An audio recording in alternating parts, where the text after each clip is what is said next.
We are continuing this second session on understanding the cross of Christ through the Old Testament. In this session, we will be looking at the second P. We had done perception. Now we will be looking at purpose. Okay, the purpose of the cross of Christ.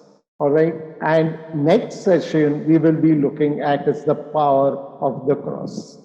Okay, today we will go deep into the purpose. I may not able to cover a lot of things because there's so much to learn and understand about the purpose of Christ. We will take some few important sacrifices and achievements that Christ did on the cross. We will look at few of them so that we have an understanding, okay, of what happened on the cross of Christ. Okay, before we go into the what has been achieved, there are some questions that we would like to ask. Is was there no other way to get the job done without a brutal death on the cross?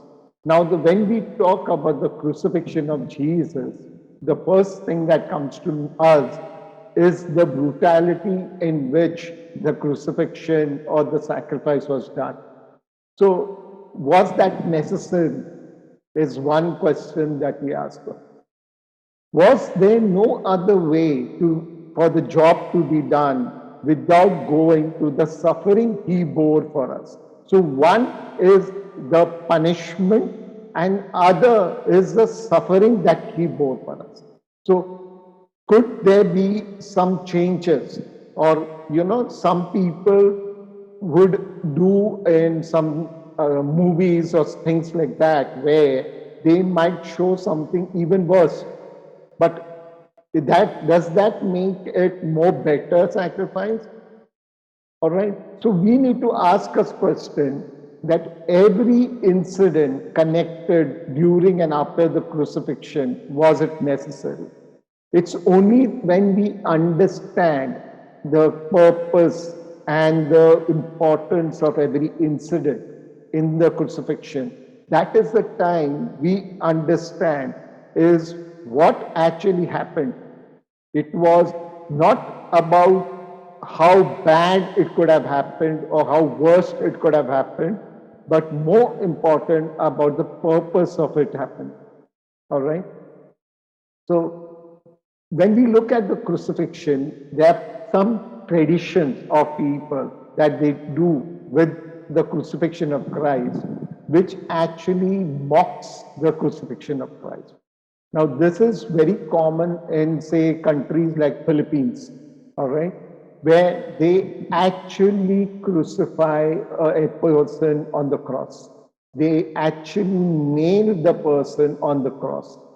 And this ritual, which is known as San Pedro Kutub Latin rites, which is in the Philippines, okay, there are certain actors or people who are selected to be crucified. Now, every year, the same person performs the act of being crucified.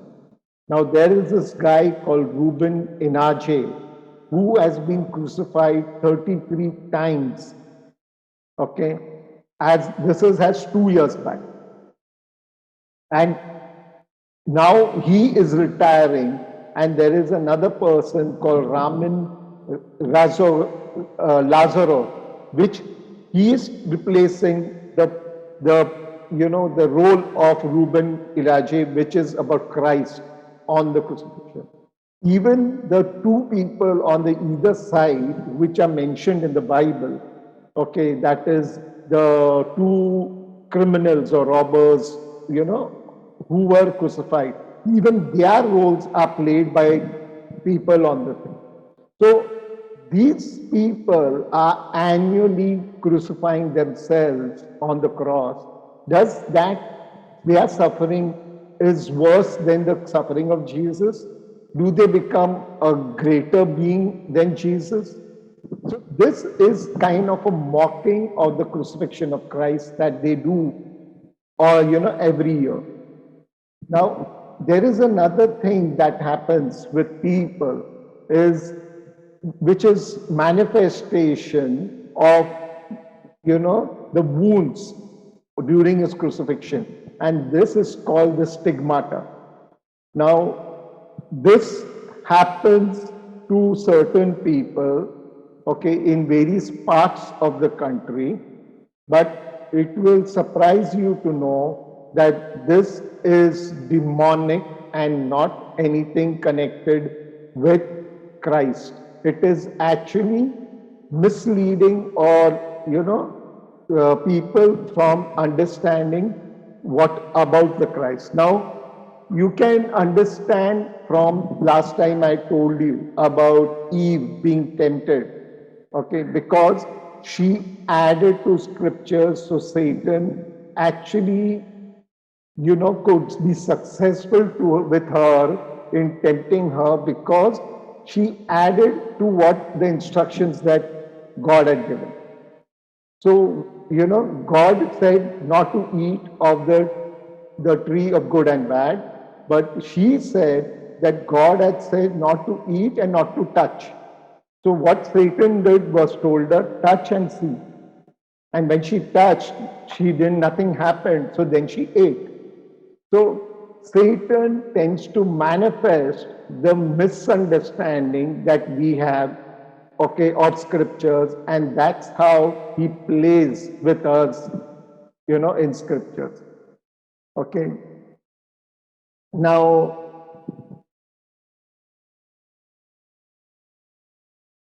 the thing is, when we look at 1 Peter, okay, where we see that the precious blood of Jesus as of a lamb without blemish and without spot. So the person who was to be crucified had to be without blemish, okay, having no sicknesses and no sin in them.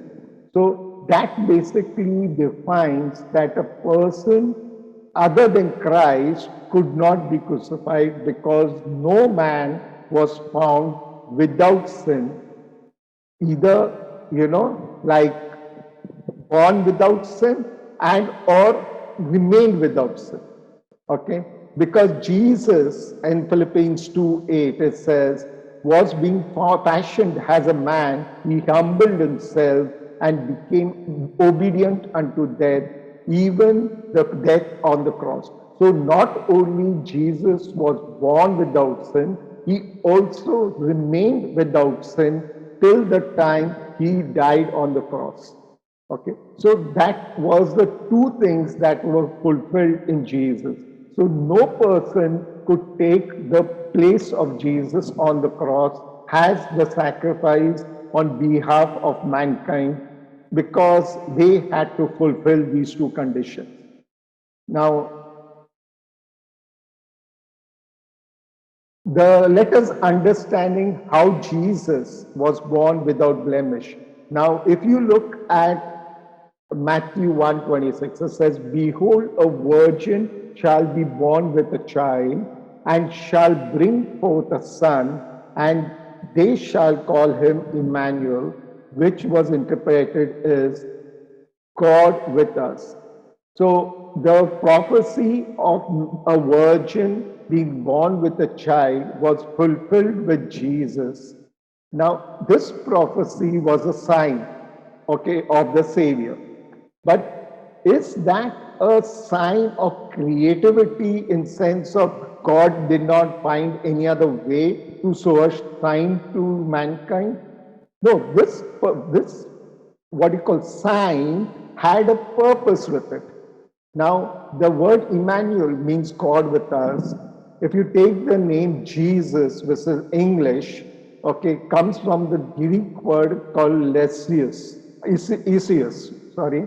Then you have in Aramaic Yeshua, and in Hebrew it is Joshua. The name means God our Savior, or Jehovah is salvation. Okay, so the thing is, the name Jesus or Emmanuel is to do with the promise. And the promise was that God would come as a child, as a man, okay, as a human being, born of a virgin. So the thing of born with a virgin was a necessity because there was something that was happening in man. Now, for that, we need to understand, okay, sin, okay, which came from Genesis and about curse. Now, in Genesis 5 1 and 2, it is said, this is the book of the generations of Adam in the day that God created man. In the likeness of God made he him. Male and female created he them and blessed them and called their name Adam in the day he created them. So what in this scripture is saying that when God had created all mankind, okay, in the beginning, all right, he named them Adam. That means the nature of Adam was inherited in all mankind. So when we are born, by default, we receive the nature of Adam. That's why a small infant is not required to tell what is jealousy or what is, being anger or being, things like that, because it is an inherited nature. Now, when you say inherited, it's the sin nature, not the sin. Sin is not inherited, but the nature to sin is inherited. That means if the father robs, the son will know how to rob.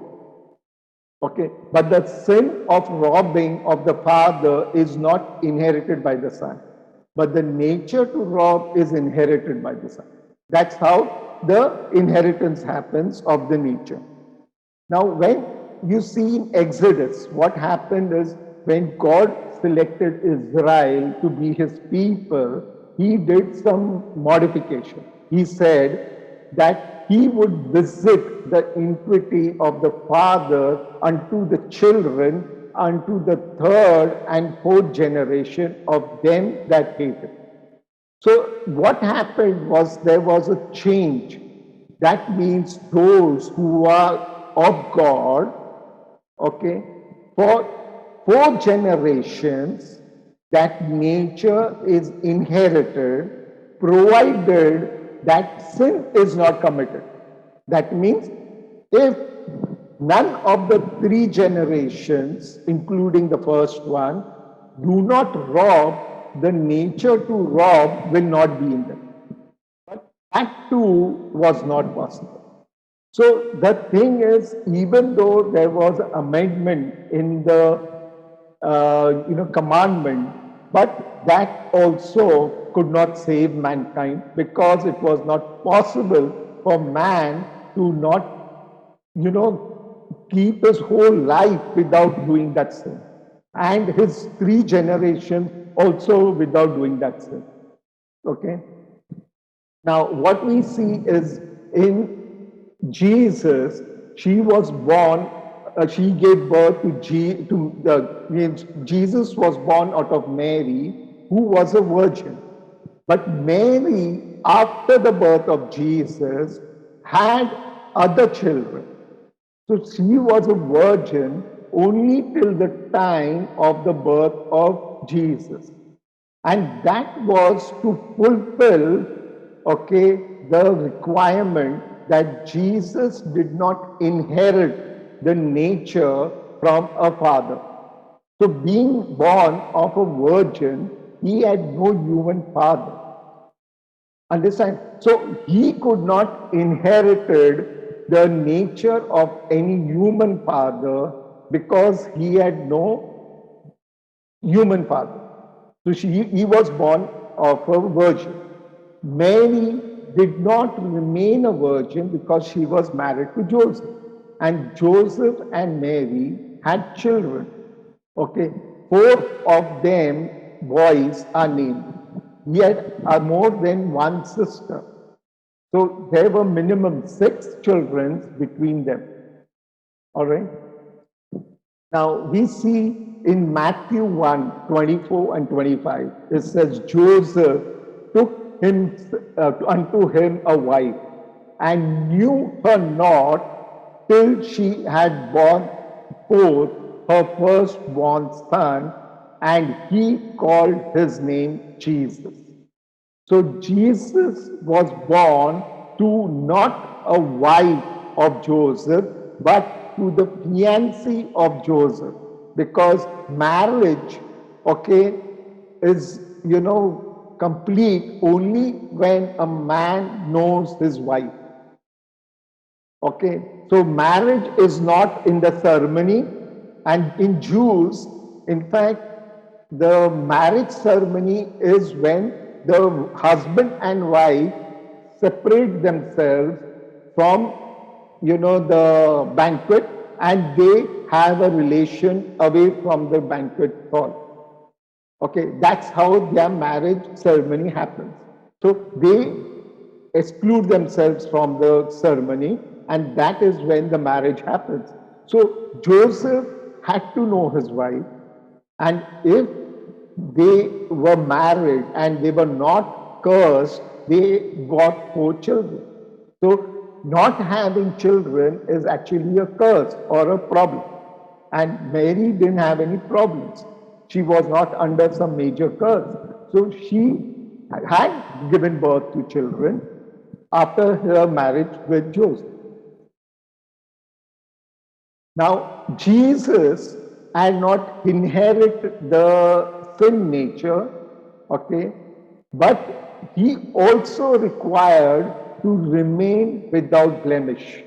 It's only when he remained without blemish, he was qualified to become a sacrifice on behalf of mankind. Now we see in Philippians 2, 7 and 8, he made himself of no reputation and took upon him the form of a servant and was made in the likeness of man. Okay? Being found and fashioned as a man, he humbled himself and became obedient unto death, even the death on the cross. So Jesus was God who humbled himself and became man, and as a man, he remained without blemish or without sin. So it was not about just being born without sin, it was also about all 33 years of his life as a man, he did not sin, not even a sin in thought. Okay, that is what he had to remain or be to be the sacrifice that was worthy for the salvation of mankind. Okay, now let's go into Isaiah. The similar thing it says that I was not rebellious, neither turned away my back. I gave my back to the smithers and my cheeks to them that plucked off the hair. I hid not my face from shame and splitting. So even while he was, tortured and, during his crucifixion also, during the time, okay, he was under their arrest, I told you that he was arrested on the Saturday evening, all right, and he was kept under observation for 5 days.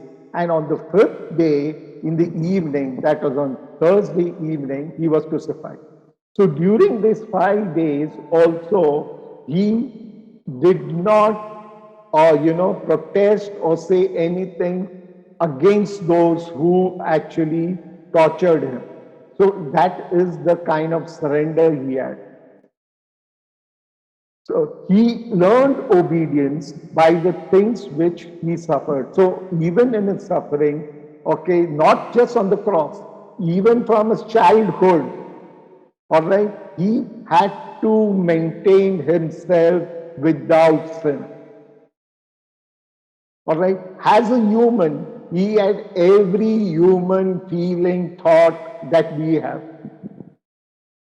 All right, so it was not that easy for him to remain without blemish. Okay, only the reason that he could be is because he was full of the Holy Spirit. Okay, he grew in wisdom, he grew in all spiritual aspects, but it is because of his closeness with the Holy Spirit, he actually remained without blemish. So he had to go through the same things that we go through, all right, in our life.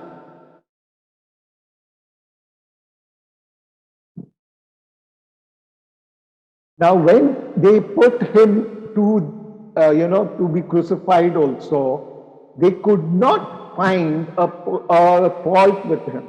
Even the Jewish high priest and the council, they were actually trying to get, because according to the Jewish law, they could not put a person to death or, crucify a person unless there was a witness. So they were required at least 2 to 3 witnesses to confirm, okay, that this person is a criminal.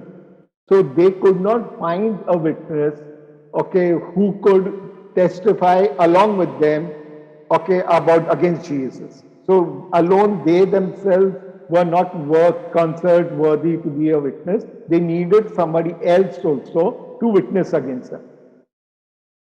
Even when we see the Romans, when they, examined him, that is Pilate, okay, could not find a fault with Jesus. So even the enemies could not find a fault with Jesus to put him to death. That is the kind of situation he was. We see there in Pilate saying that, unto them that what is evil that is done, there's no case that I can put him against them. That is in Luke 23:22. All right. So we see that even enemies, okay, could not find fault against him because there was no blemish in him. Okay, that same thing is repeated in Acts 13:28. Though they find no case of death to him, they desired that they Pilate that he should be slain or killed. Now Jesus confirms this in John 16:33 before he was crucified. And he says, "But you be of good cheer, for I have overcome the world." So when he said overcome the world, that means he had overcome the sin nature of man, and therefore he was without blemish. Okay, so that was a confirmation that he gave us just before he transfigured, okay, and showed the world that he flesh could not hold him as a man. So he transfigured into a spirit being, similar to what you see angels are, spirit beings. So man within is a spirit being, same to an angel, and that's what Jesus said. Also, when we resurrect, we will be like the angels. So, could there have been any change in the way his sacrifice was made? Okay, let us look at the events that took place with his sacrifice, and could there have been any change, like instead of being crucified on the cross, or instead of being nailed, or instead of being hidden with a whip and flesh being torn? We look at those aspects. Were they necessary, and why were they necessary? All right. Now we will look at what is about curses, because these were too connected with the curses of man and how he broke them. So what is the curse on man and woman? Now in man, there were certain curses which God had put on man, okay, when man had sinned. Now God spoke to Adam and said, "Cursed is the ground for thy sake." So one is the ground was cursed for thy sake. "In sorrow thou shalt eat of it in the days of your life. Thorns and thistles shall it bring forth to thee." Thou shalt eat the herb of the field. In sweat of thy face thou shalt eat bread, till thou return to the ground. Dust thou art, unto dust thou shalt return. So these are the five curses which were there on man. One is the land was cursed because man sinned. That means all the problems that we see happening, okay, like earthquakes, floods, things, they were not supposed to be there. All these kind of natural disasters, they came into existence because man was in sin. Now, with sorrow thou shalt eat of it all the days of thy life. So, man was not supposed to labor in sorrow, okay, to survive. But it happened because of the curse of sin. Thorns and thistles. Thorns symbolizes problems. Thistles are like weeds or reeds, what you call them. Okay, they eat up the productivity of the soil or the richness of the soil. And that was a curse that came into life of man because man had sinned. Sickness entered into man's life. The curse of herb of the field was to do with sickness. So we see Adam was full of life because the word name means man and also means reddish. But when we see his grandson Enoch, which means mortal, okay, which means having sin, having sickness, okay, death. Eternal death, okay, or curse of hell came into the life of man because of sin. So dust thou art, unto dust thou return, was to do with the curse of hell. Okay, so these are the five curses which were there on man. Now, if you look at woman, okay, God had told woman, greatly multiply thy sorrow and thy conception, in thy conception. In sorrow thou shalt bring forth children, and thy desire shall be to thy husband, and he shall rule over thee. So there were three curses very specific to woman. Was one is in during labor of conception, that pain of the labor pain was got multiplied. So woman was not to have that much of labor pain, okay, when God created woman, but that labor pain got multiplied, okay, greatly. That means very, very much because of sin.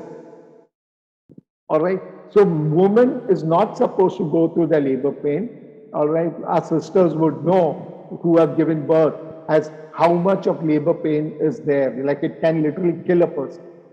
All right. And that is the kind of labor pain that has happened, which is due to sin. It was a curse. The pain that they experience, or the difficulties that they experience to bring child, okay, as they grow up, also was part of a curse. So children were not supposed to misbehave or not supposed to trouble their parents, okay, especially women, all right, because she takes the role mostly. So it was part of the curse that they do that. And man ruling over woman also was a part of the curse. So man becoming the head of a woman or becoming the boss of a woman or, ruling over woman was a part of the curse that came upon woman. Now, I am not saying that, woman, okay, role in the church or the body of Christ, okay, is any different. But that is basically a role play. Woman is not supposed to be a subordinate to man, okay, but to be a companion of the same level. but the role that they play is different. Man plays the role of Christ, woman plays the role of man. All right?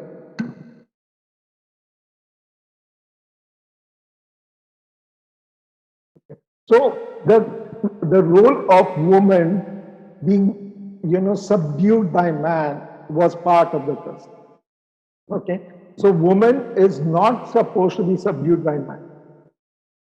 Understand this. Woman and man are same in Christ if they are in Christ.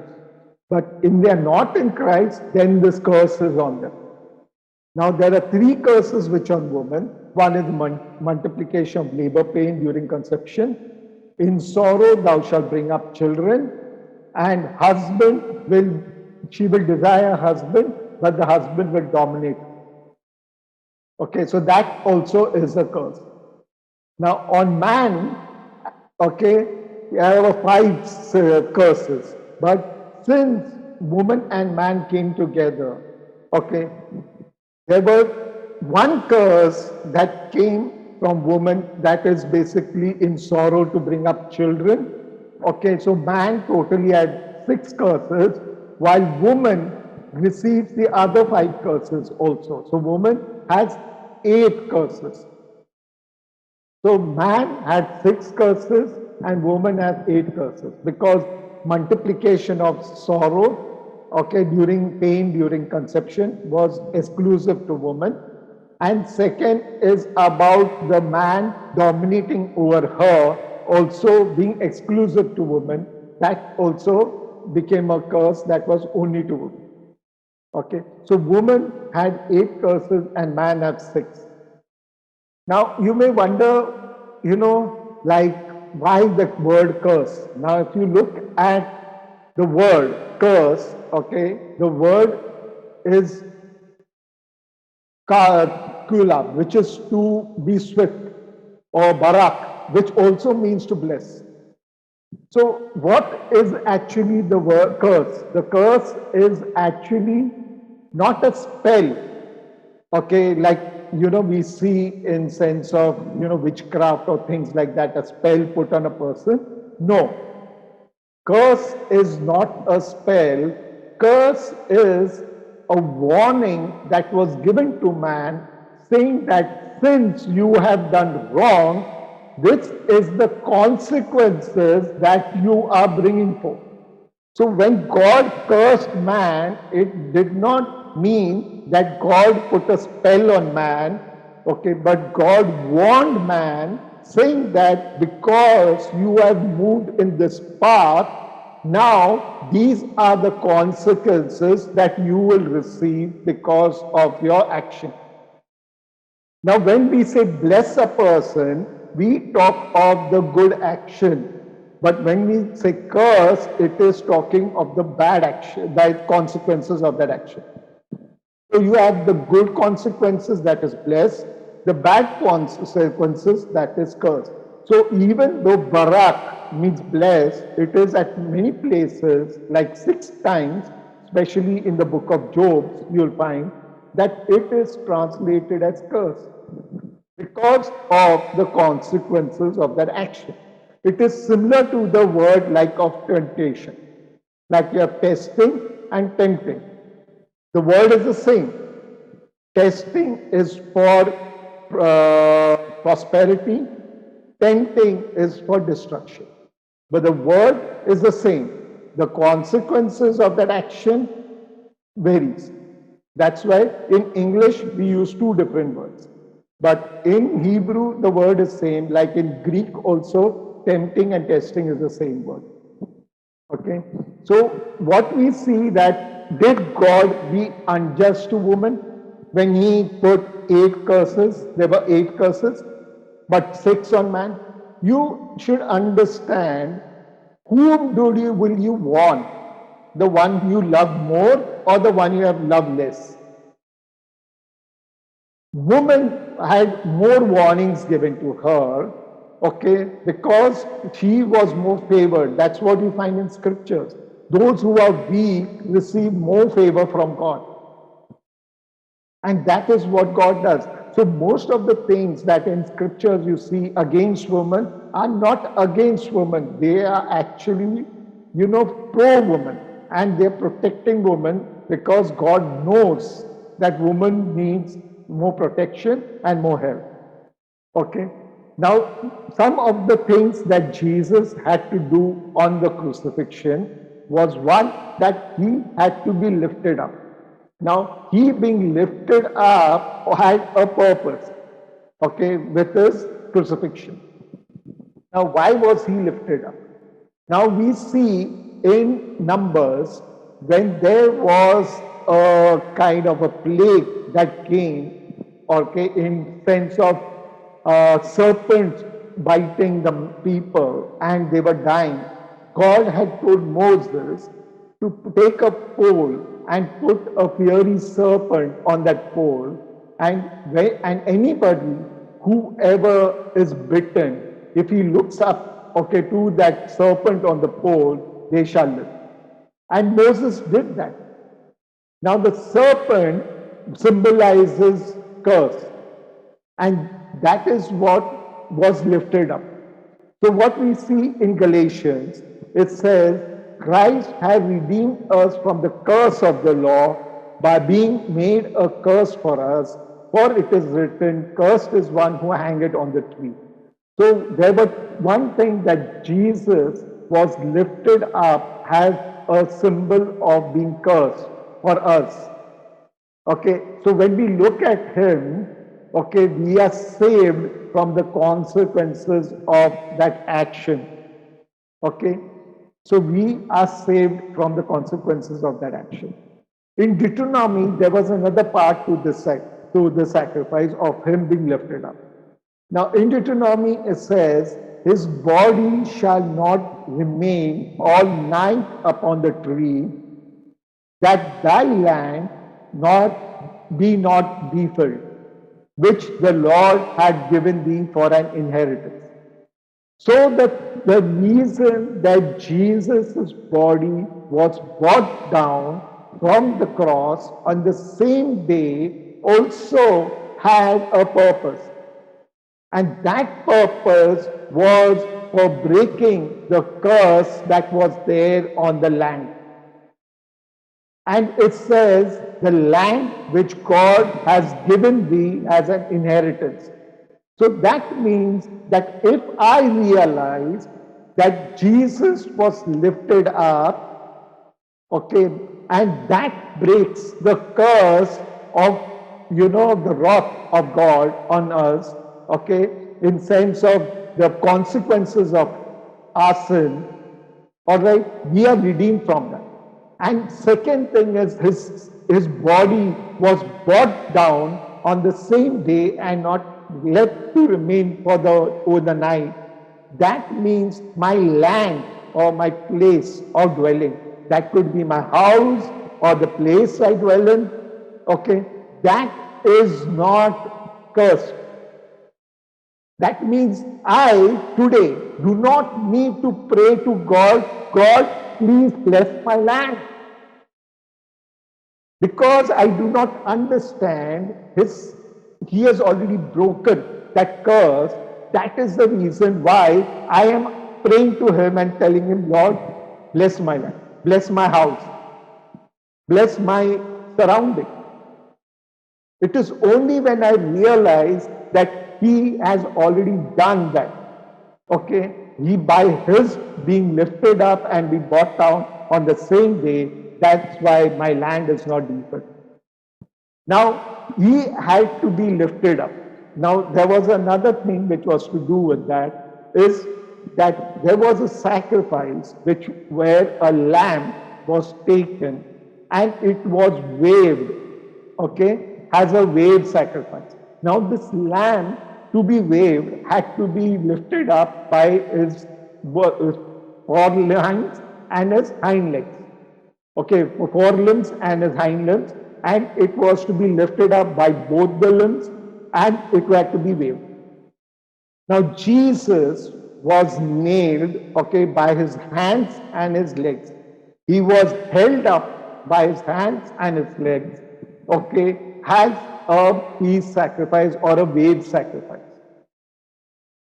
Now that had to be fulfilled in him. And that's why he is said to have made peace through the blood of his cross. Now, blood doesn't mean actual blood. The word also means sacrifice. Okay? Understand that. So when he says that he made peace through the sacrifice on the cross. So when he was lifted up by his hands and legs, okay, nailed by his hands and legs because he became our peace sacrifice. So by that, he made peace between God and man. That's why we find in Ephesians 3:12, it says, we have boldness and access with confidence by the faith in him.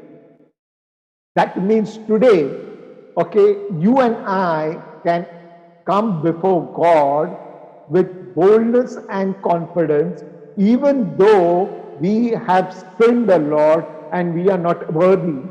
Yet, because of the cross, the sacrifice of Jesus on the cross, the reason that he was lifted up by his hands and legs and became a peace sacrifice, therefore we can go in boldness in front of the Father, or before God.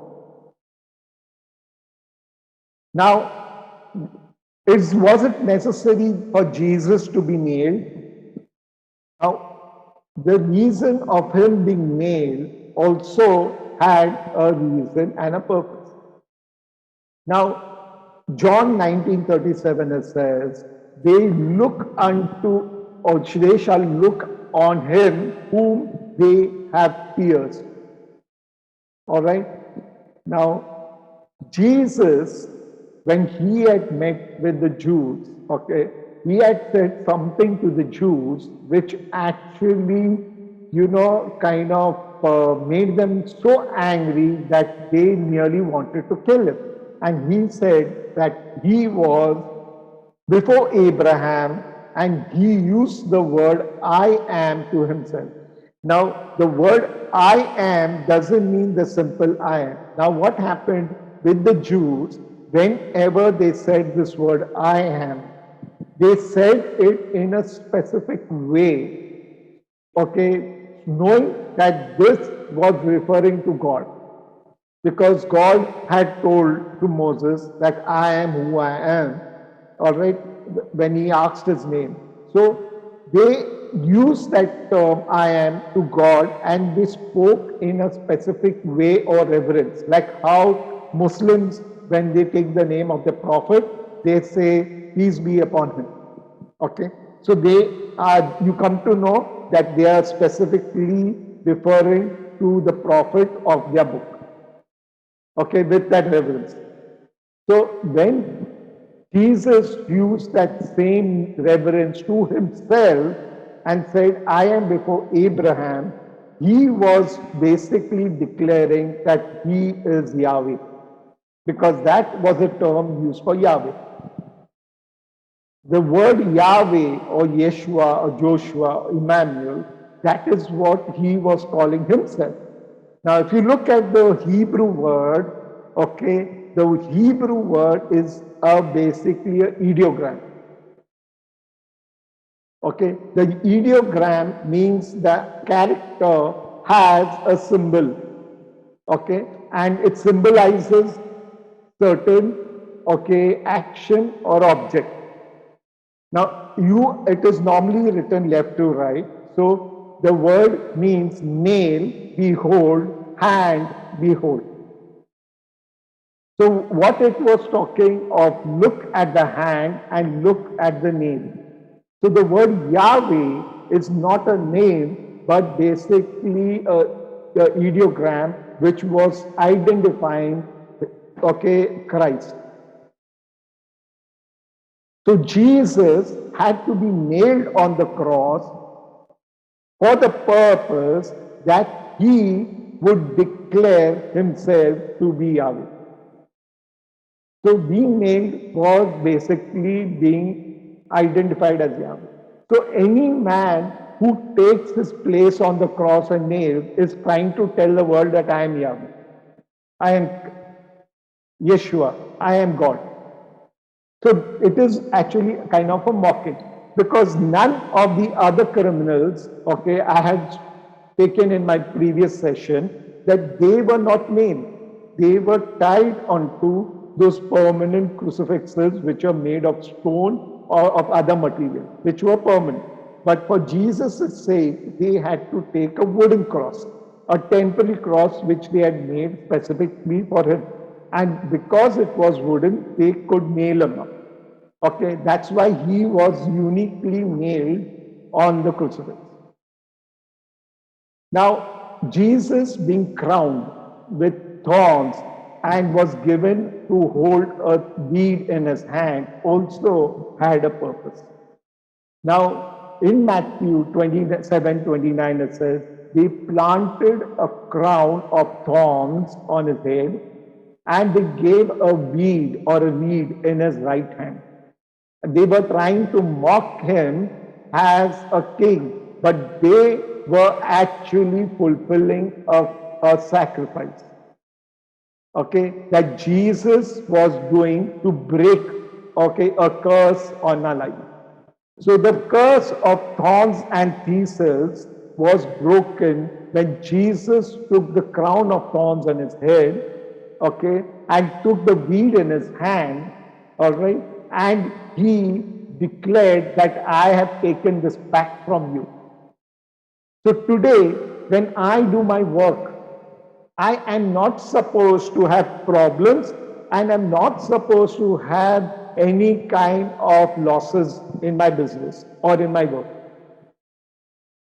It is only when I realize I have this curse is broken that I will see the manifestation of this in my work. Understand? So it is not that Jesus has done it, so it's happened. No, we have to apply that curse into that curse being broken. We have to apply the truth into our life. It is only then we will realize and see it. Now, in my personal life, I can give many testimonies about this in my own business. All right. There are many times that I have been told to do this and this and this to get this, but I don't do it. Why? Because I know, all right, I am not supposed to, required to make that much effort, because I will not face any problems, major problems or major losses, because the curse is broken in my life. It is only when we work with that, okay, we realize that how things can be so smooth in our work. Understand? Now coming to the sacrifice of two birds. Okay. Now in Leviticus, okay, there was a sacrifice where a person who had to be cleansed from, some sicknesses had to take two birds, all right, and that bird was like alive and were taken along with cedar wood, with scarlet, and with hyssop. Now this, the person who was making the sacrifice had to bring with him two birds, a cedar wood, scarlet, and hyssop. And the priest would take one of the two birds and in an earthen vessel, okay. Now this was something that the priest had, and with water, and would cut the bird or kill the bird, and he would set the living bird free. Okay, after it dipped the bird and would set the living bird free, but in the blood of the second bird. So that bird which was left free was at the cost of the sacrifice of the other bird. All right, and that was part of the sacrifice which Jesus fulfilled on the cross. Now you would wonder, where were the two birds? Where was the cedar wood? Where was the scarlet? And where is the hyssop? Where was there a vessel, earthen vessel? And where was there running water? All this was there, and that is why today we are cleansed from our sin or from our sicknesses, because this had to do with sicknesses. Okay. Now, in Matthew 27:32, and when they came out, they found this man, okay, of Simon by name. They compelled to bear the cross. Now, I told you they had made a temporary cross of wood, okay, for Jesus specifically. Now, you may ask me what wood it was, and I will tell you it was cedar. That is why, because it was something that was required to complete the sacrifice.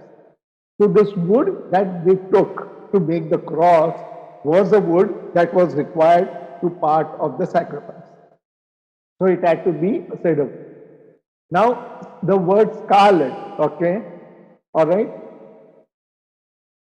was also meaning, okay, that 1 minute. What I'll do is in 1 Peter 2:24, this is where the confirmation of the sacrifice was done, is mentioned.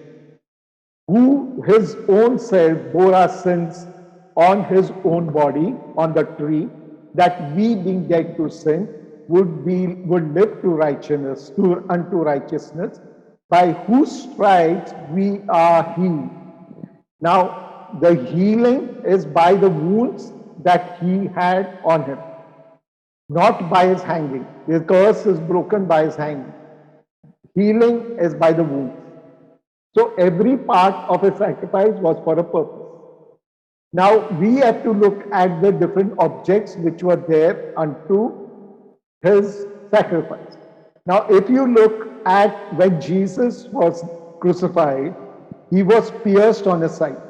And when they pierced him, out of his side came out blood and water. Now, I had mentioned to you that 5 days Jesus was under their custody, and during that time, he had not eaten or drank anything. After 5 days, there was no way that water could remain in his body, in his intestines or in his stomach.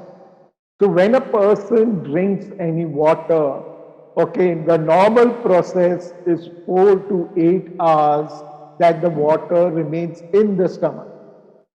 Normally, within this time, the water is absorbed, okay, by the body.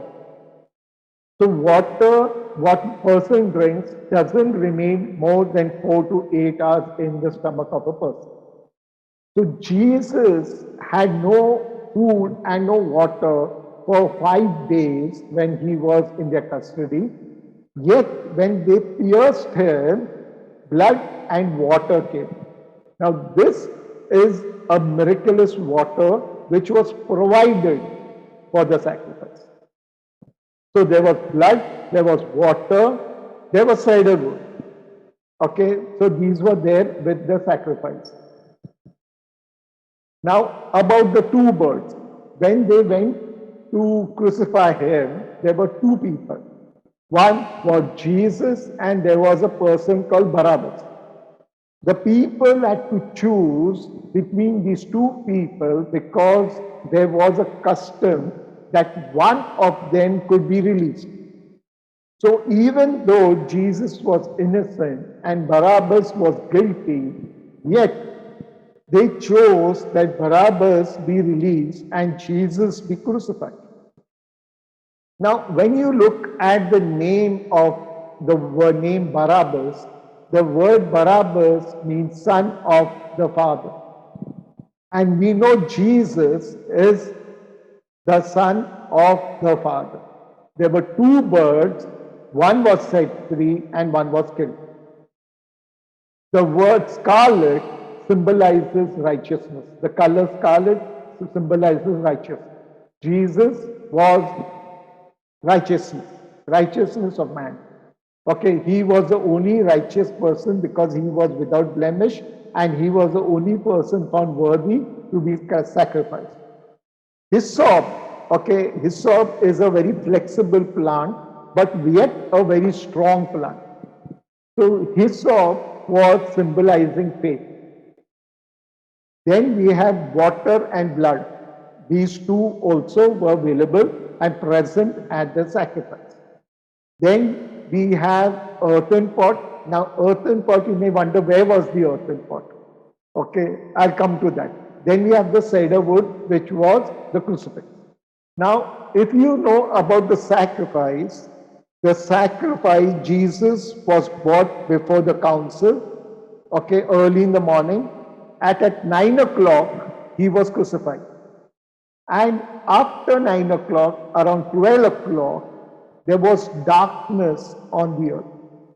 Now, 12 o'clock is the time when the sun is the brightest. But yet, there was darkness around the earth. Now, there are certain references in certain scriptures across the world around that time. This was somewhere around, around 30, around say 29, 30 AD, okay, when this event was happened, okay, because historians put the birth of Jesus around 4 BC, okay, across. So that is what they put it as. So this event was somewhere that happened around 29 AD. Okay. And there are certain references like, something that I had come across in, mentioned, say, in the Chinese book about a darkness being on the earth on that day, around that period. So this was not a darkness like an eclipse of a moon, but this was a darkness where the earth was fully like in darkness. So it was like as if the earth was in an earthen pot. And that is what had the reason why there was darkness on the earth during a sacrifice. So the two birds, that is Barabbas and Jesus, were there. There was righteousness, there was water and blood, there was earth and pot because there was darkness on the earth, and there was wood. So all these were there. Now the sacrifice was there and it was complete. Now what is missing is faith. Now that is something that the one who's performing the sacrifice, for whose sake the sacrifice is performed, had to bring it. So that is why when Peter wrote that by his wounds you are healed, did not say you will be healed, he said you are healed. Why? Because that faith is something that you need to bring into the sacrifice. To complete that sacrifice and to receive the result of the sacrifice, which is the healing.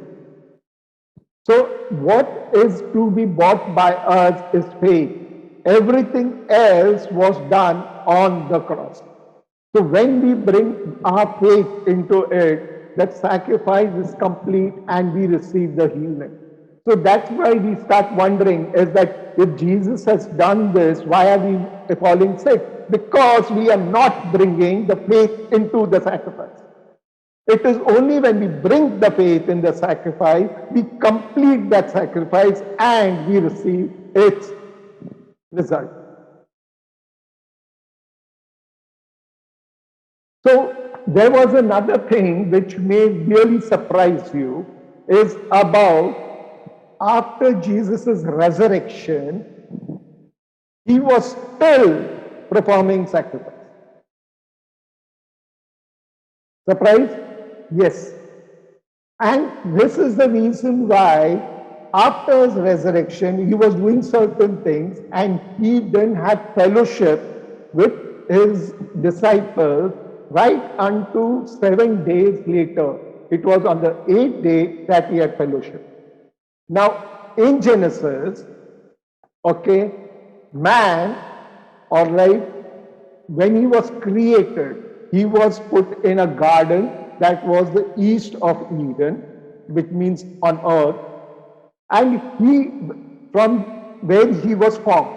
Okay, man was formed on earth and he was made in a garden which was on earth. All right, but he had access to Eden. And he was made to have all the fruits of that garden. Okay, and there was water that was coming from the heavens and watering the garden. So there was no rain that was there on earth because the water that came was a miraculous water that came from the rivers, okay, and the ground was, was watered from the ground tables. And this is what we see written in Genesis 3:23. God sent him forth to the Garden of Eden to till the ground from whence he was taken. Okay, that is east of Eden. Now, what happened was, after man sinned, the earth was cursed. Okay, in Leviticus, we see the sacrifice, okay, which was necessary for the healing of the land, okay, or the people of the land, that was performed, okay. In Leviticus 16:18-21, he shall go unto the altar that was before the Lord, and shall take the blood. He shall sprinkle the blood upon it with his fingers 7 times. Okay, so he had to go to the innermost holy of holy places and sprinkle the blood 7 times. And after that, he had to come and lay his hands upon the head of a live goat and confess his sins over him, all the iniquities of the children of Israel, and all their transgressions in their sins, put them upon the head of the goat, and send it away by the hand of a fit man into the wilderness. And the goat shall bear upon him all the iniquities of the land, unto a land which was not inhabited. Okay, and he shall let go of the goat in the wilderness. So the sins and the iniquities of all the generations was upon that goat, and the goat was left in the wilderness. And we see Jesus had performed the sacrifice. When Jesus resurrected, okay, he was first, kind of encountered by the woman. Okay, that's Mary Magdalene. Okay, and when Mary Magdalene saw Jesus, she tried to go and hold him. Immediately Jesus told her, "Touch me not, for I am not ascended to the Father."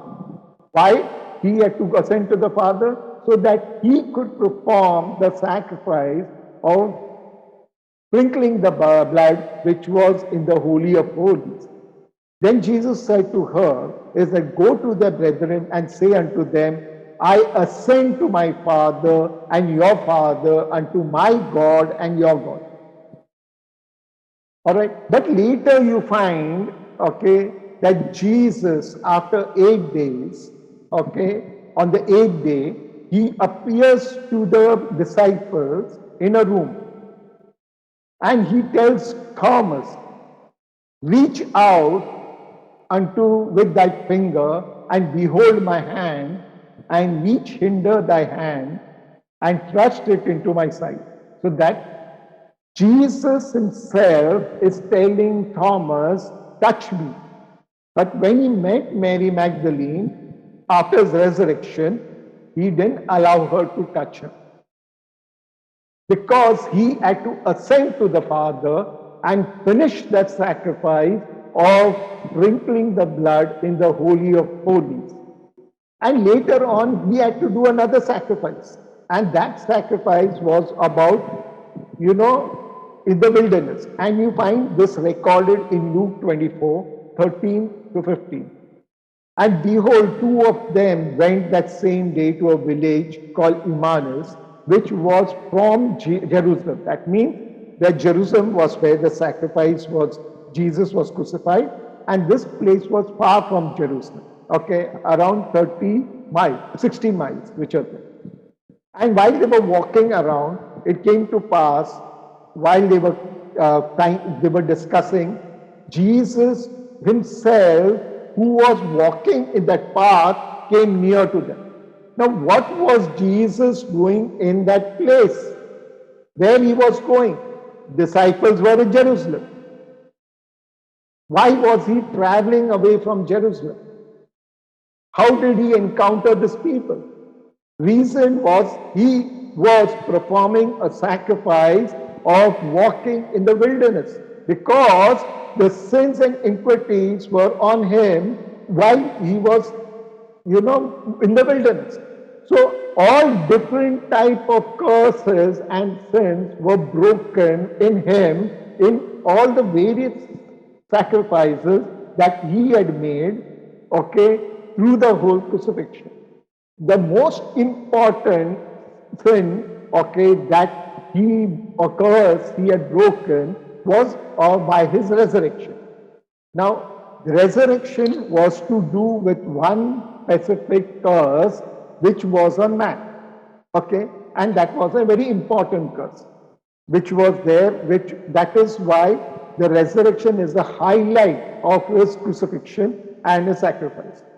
Because it was one curse which had to be broken so that we are free from, means it was one sacrifice that had to be done to break the curse that we could be free from. Now, what was that curse? Now, it is said in 1 Peter 3, 18, 19, for Jesus had once suffered for our sins, the just for the unjust, that he might bring unto us God, being put to death in the flesh and quickened by spirit, by which also he went and reached to the spirits in prison.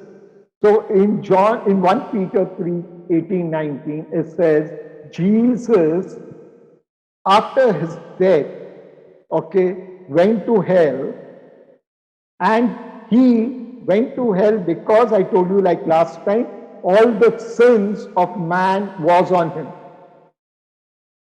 Okay, now since there were no sin in him, he could not be kept in hell. I told you hell is a prison. That is what Peter also says.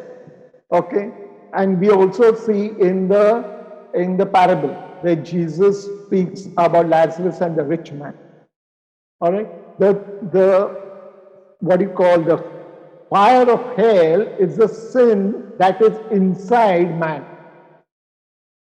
Now, in hell, Jesus went there because he was forsaken of the Father, and since all the sins were there on him.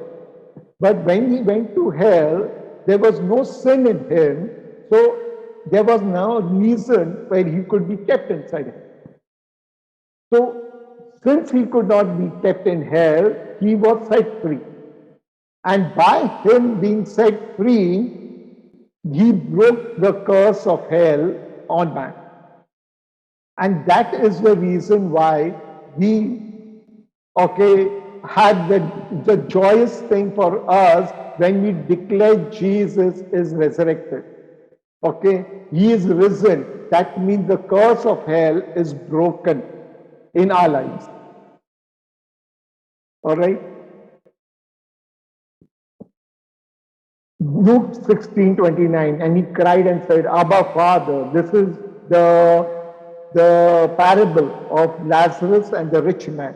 Okay, where the rich man, okay, cries out to Abraham and says, have mercy on me and send Lazarus that he may dip the tips of his finger in water and cool my tongue, for I am tormented in this fire. So in this flame. So the fire of hell was inside of him, not outside of him. And that's why he was telling to put the water on the tip on his tongue, because the fire was inside. So hell is a prison where man was cursed into, all right, because that is the curse that was on Adam, the curse was there. So that's why it is said in John 3:18, he that believed on him is not condemned. but he that believes not is condemned already. That means whoever is of Adam is born to hell. But those who are believing in God, that means even Yahweh, that includes the Israelites or Jews or anybody who believes in the Lord Jesus Christ, that is Christians, they do not go to hell. Understand?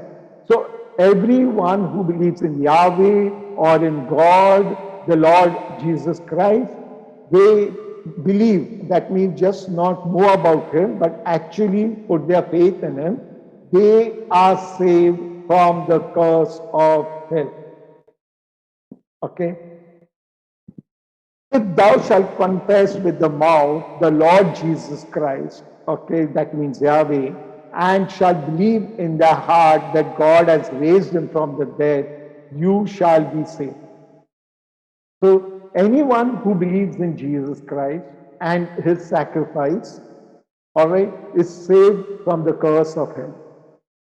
So it is not just believe in Jesus, but believing in that he had broken the curse of hell. That means we are saved because of him, that he is our Savior. So then we do not go to hell. So the curse of hell, that sign is through his resurrection.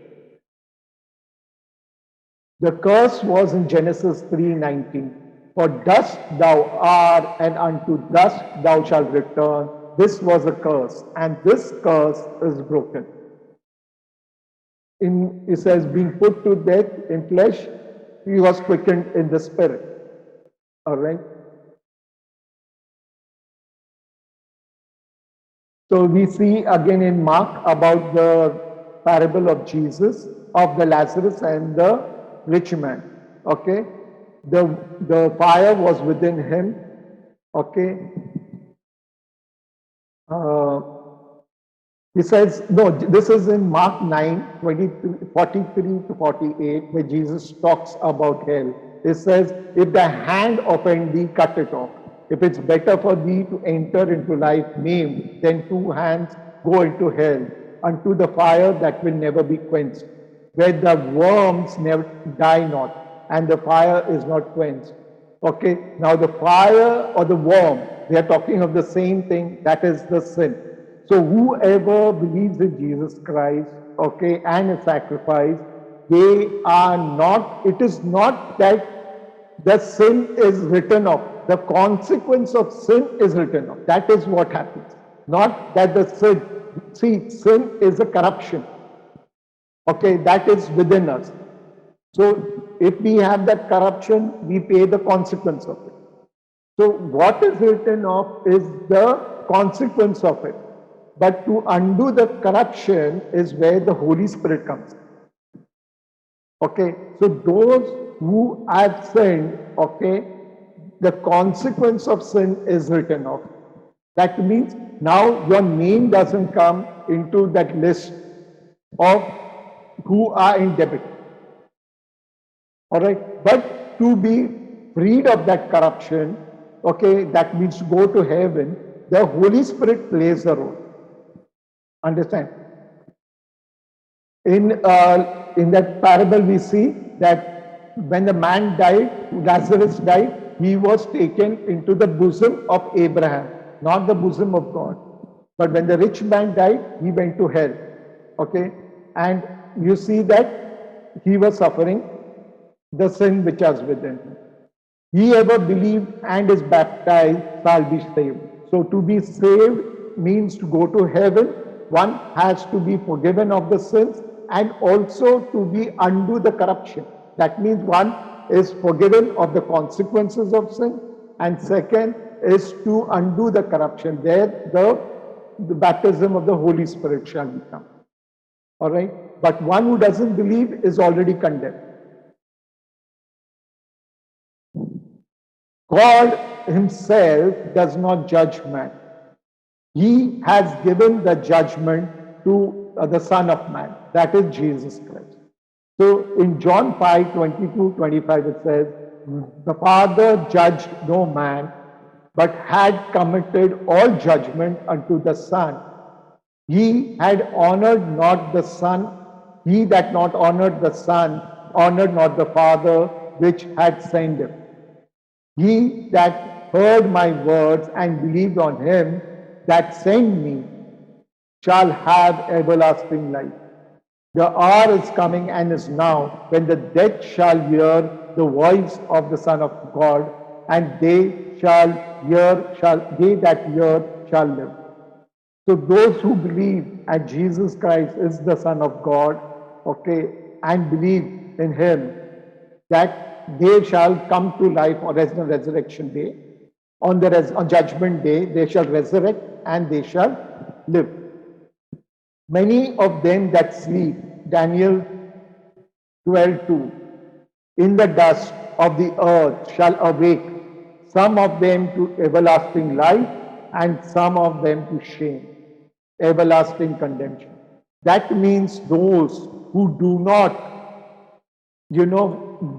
are not like led by the Holy Spirit and do not overcome the corruption, they or do not do the will of God, they shall not be punished for their sin, but they shall be punished for not doing the will.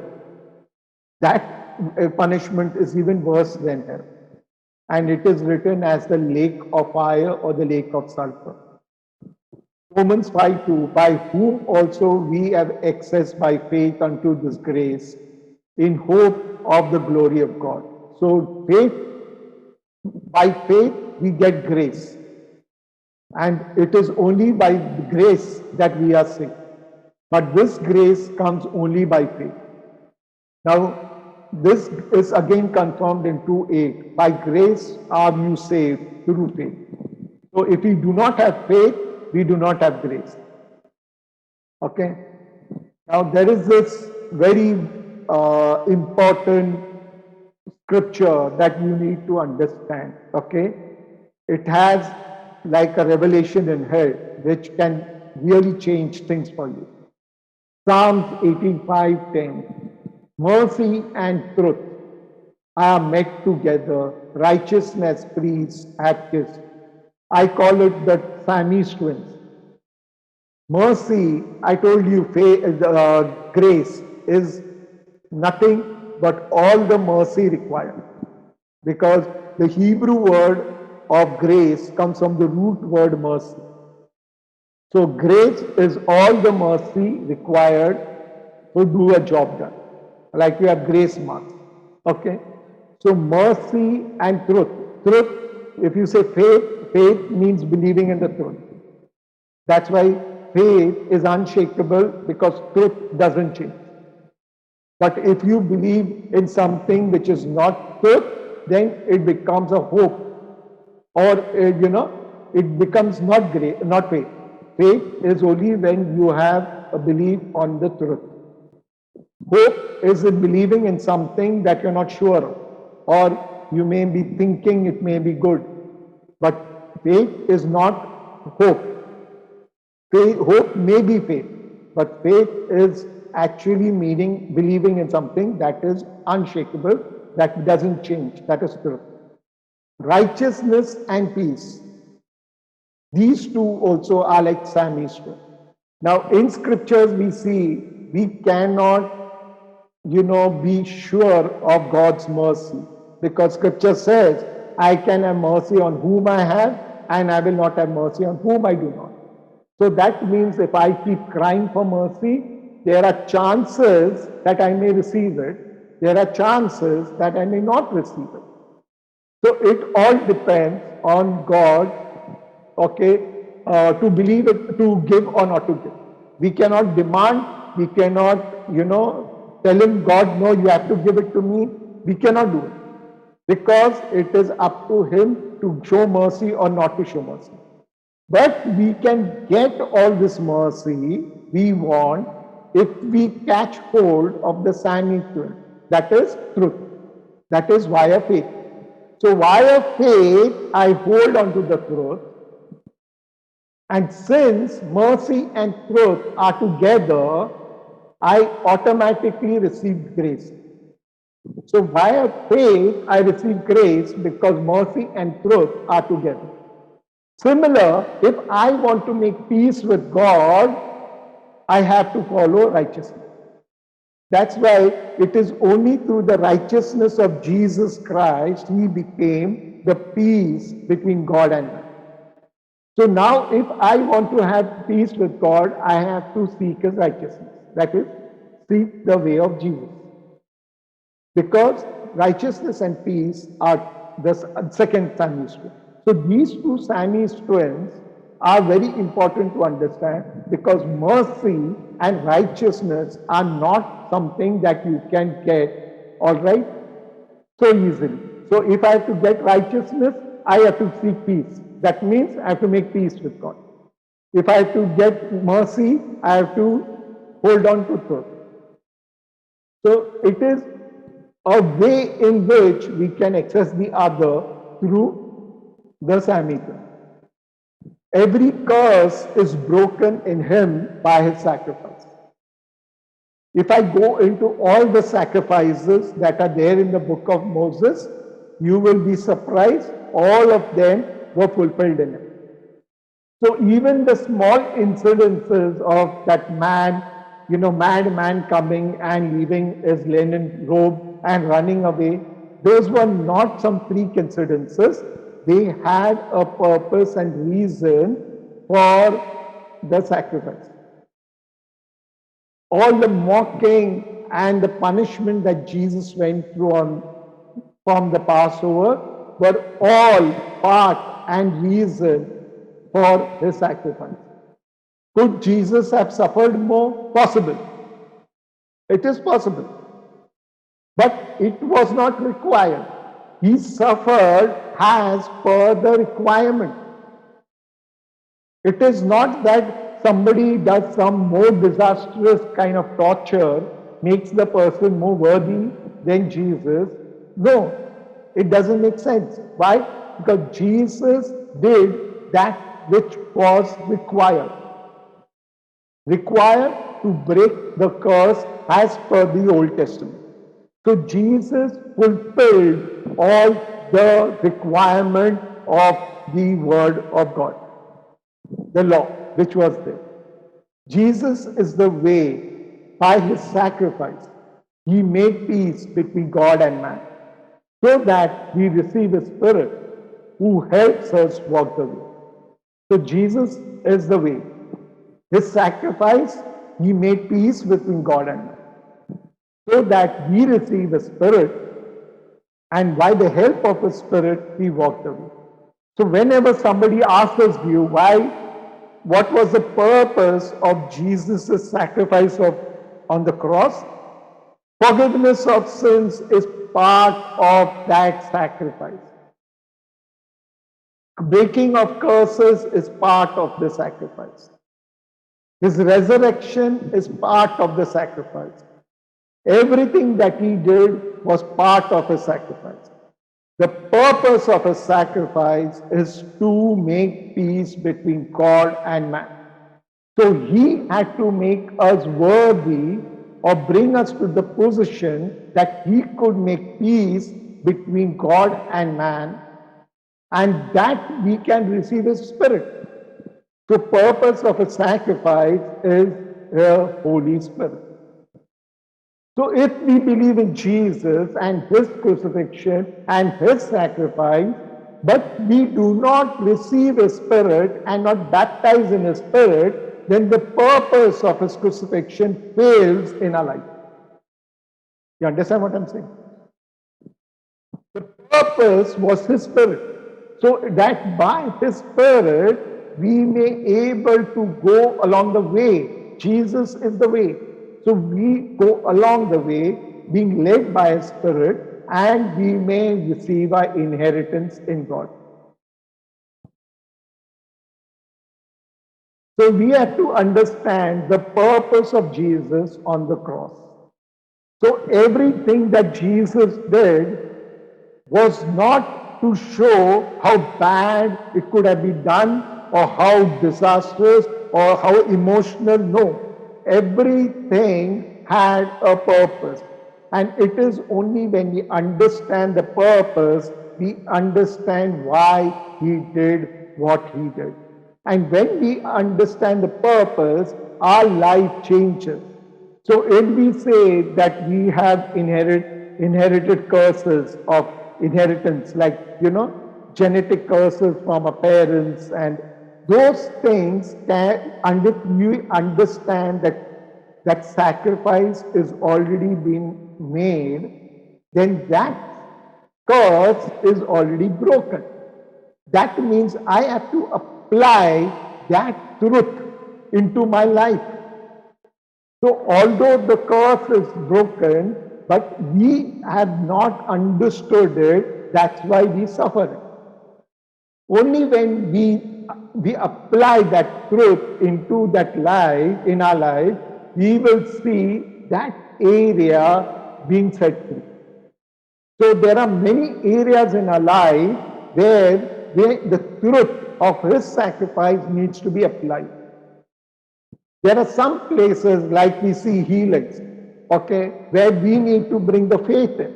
Similar, in certain sacrifice, we need to bring that part which was part of the sacrifice.